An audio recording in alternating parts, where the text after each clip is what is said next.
Лес не терпит слабаков, но еще меньше он терпит предателей.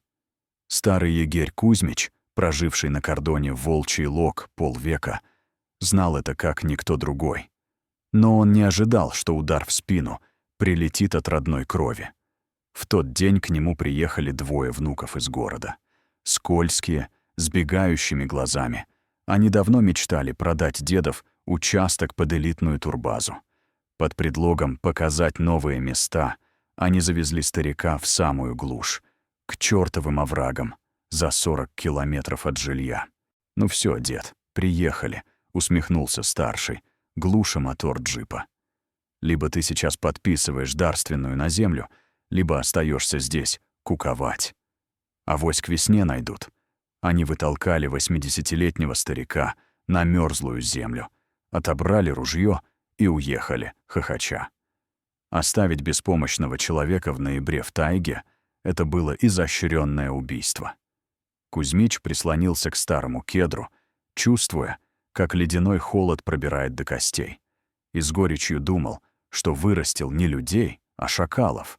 Через час, когда сумерки сгустились, из подлеска вышла крупная тень. Матерый волк-одиночка, которого Кузьмич звал Лютый, приблизился к нему. Но зверь пришел не спасать старого знакомого. Внуки, уезжая, выбросили из окна машины недоеденную курицу-гриль в промасленном пакете. Волка привлек запах жира и легкой добычи. Он опасливо косился на неподвижного человека, но голод был сильнее страха. Зверь деловито разорвал пакет в 5 метрах от Кузьмича и начал жадно глотать замерзшие куски мяса, хрустя костями. Ему было плевать на драму человека, он просто запасался калориями перед долгой ночью. Закончив с курицей, волк, повинуясь инстинкту, начал закапывать остатки упаковки. Его мощные лапы разрывали мёрзлый мох и грунт у корней кедра. Вдруг когти зверя скрежетнули по металлу. Волк отфыркнулся и отскочил. Кузьмич, уже впадавший в забытье, встрепенулся. Он узнал это место. 10 лет назад он сам закопал здесь, под приметным кедром, герметичный стальной тубус. Из последних сил старик подполз к разрытой яме и вытащил тяжелый цилиндр. Внутри лежали не деньги, а подлинники документов 1950-х годов.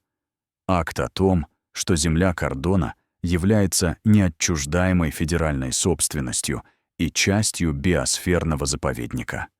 Никакие дарственные, которые требовали внуки, не имели юридической силы против этих бумаг с гербовыми печатями.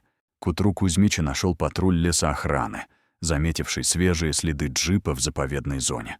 Старик был жив только благодаря тому, что всю ночь жёг костерок из веток. Когда внуки явились в полицию подавать заявление о пропаже дедушки, чтобы ускорить вступление в наследство, их уже ждали. Документы из тубуса поставили крест на их планах обогащения, а показания Кузьмича обеспечили им реальные сроки за покушение на убийство. А Лютый? Волк просто съел курицу и ушел в чащу по своим волчьим делам. Он так и не узнал, что восстановил справедливость в человечьей стае. Дорогие друзья, если вам понравилось видео, поставьте лайк, а также подписывайтесь на канал, где наши авторские истории выходят каждый день.